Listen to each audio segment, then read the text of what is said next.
The president responds to another terror attack on U.S. soil, while Republicans on Capitol Hill continue to debate the path forward on tax reform, and Trump campaign associates are handed indictments in a federal probe into 2016 election interference. John Yang has that.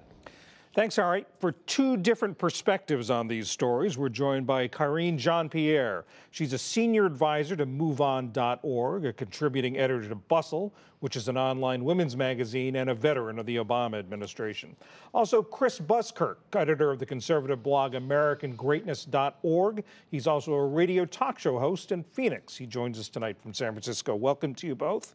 Chris, I'd like to start with you. Much is being made about the difference or the seeming difference between President Trump's response to the shootings in Las Vegas and this attack yesterday in New York. After Las Vegas, he said it's not the time to have a policy debate. It's time to focus on the victims. This time, he seemed to jump right into a policy debate about the diversity visa lottery program, and he identified a culprit, Chuck Schumer, the Democratic Senate leader in the Senate. What do you make of this, Chris?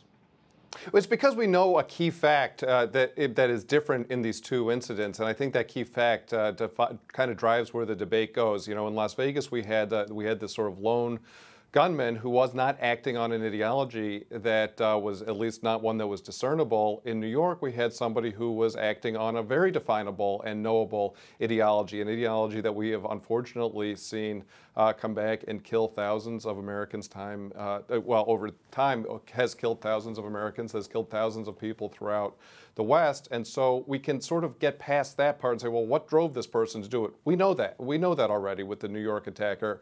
It was Islamic supremacism. He said so. We know that. And so we can get on to the part and say, well, what do we do about it? Is there a way to make Americans safer? And what the president was reacting to is, you know, he was looking and saying, you know, we played the so-called diversity lottery on immigration and we lost. So let's try and change policy in a way that can make Americans safer, more protected. Karine?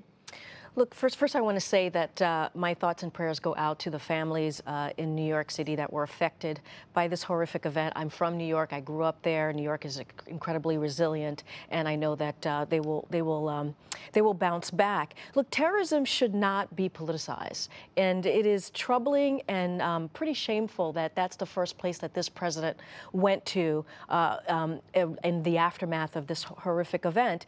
And look, there is a stark difference. Let's be very clear. In Las Vegas, you had a white man who killed 58 Americans and injured more than 600 people. The White House was silent on his motive. They were silent about him, and like they took a page out of the playbook of NRA and didn't want to talk about how to move forward with policy, how to prevent these types of mass shootings. And last night, with the 8 people dead and 11 people injured, he couldn't wait. He ran to Twitter and started tweeting about immigration policy. And then after that, he went and attacked a New York senator who was busy trying to figure out how he's going to help out his constituents and help out the responders in New York City, and that's what he decided to do. And there's also this type of thing that he continues to do, which is like he did with the San Juan mayor, which is attack local officials who are trying to do the best that they can with what's happening with their constituency in their city and their state. Chris, I want to pick up on that point about going after Chuck Schumer. Yes, he did introduce the legislation when he was in the House that led to the diversity visa lottery, but he also tried to get rid of it in the Gang of Eight, the immigration overhaul that passed the Senate but died in the House, the Republican House. Is that? I think a lot of people were taken by that, by immediately trying to make Schumer the culprit in this.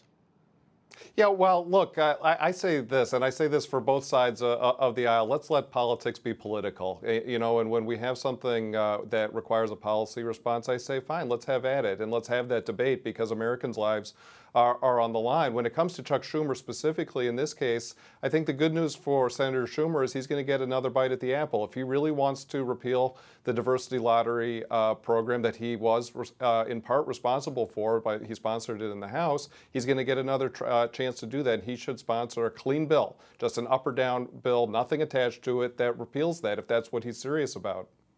The problem is not Senator Chuck Schumer. The problem is the President of the United States when at times like these, past presidents, both Democrats and both Republicans, have unified this country and brought people together in these times. And he just refuses to do that. He refuses to grow into the office of the presidency. He wants to divide and just continue to govern for a very small part of this country. Chris, another big event this week, of course, the first charges by in the Mueller investigation on Monday.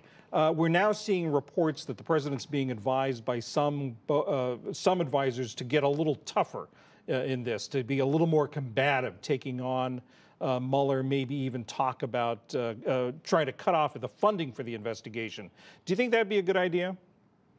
Yeah, I don't know if it'd be a good idea to cut off the funding for the investigation. That's a purely political question. It's a complicated one. What I will say is that I think that a lot of attention needs to be paid to Robert Mueller and to Rod Rosenstein, for that matter, too. I mean, these are two people who I think, the more we dig into their records, particularly when you look at something like Uranium One, they're deeply compromised, and I think it bears keeping the spotlight on them as well. I mean, these indictments over the weekend, after all the ink that's been spilled, all the hyperventilating about Russian collusion, the only thing that Robert Mueller can come up with is an almost 15-year-old tax fraud case. It beggars belief that this is what he's doing, and you have to wonder why. I think this is just the beginning of Robert Mueller's investigation. We have a long ways to go. Look, I think Donald Trump has made this really clear as to what he thinks about this investigation. He thinks it's a hoax. This is what he's told the American people. And we should really listen to him and believe him when he says that. Because as we saw with former FBI Director Comey, he's not afraid to obstruct. He's not afraid to fire people. So I think we have to be really mindful. I think Congress needs to really make sure that they protect Mueller, they protect his budget, they protect the investigation, because if Donald Trump does indeed fire Mueller, we will be in a constitutional crisis. You know, Chris, I always sort of turn to you you've got a very good feel for the president's base. He called the New York Times this afternoon to tell them that he's really not angry over this Russia investigation, over the indictments. Does his base want him to be angrier about this and to fight back on this? I don't know about angry. I think that's the wrong word. I think that the base looks at the Mueller investigation, says this is not about Donald Trump per se. He is of course talked about a lot with regard to the Mueller investigation. This is basically about what we found out is a Clinton campaign / DNC dirty trick cooked up last week, right? I mean, they paid for the Fusion GPS dossier.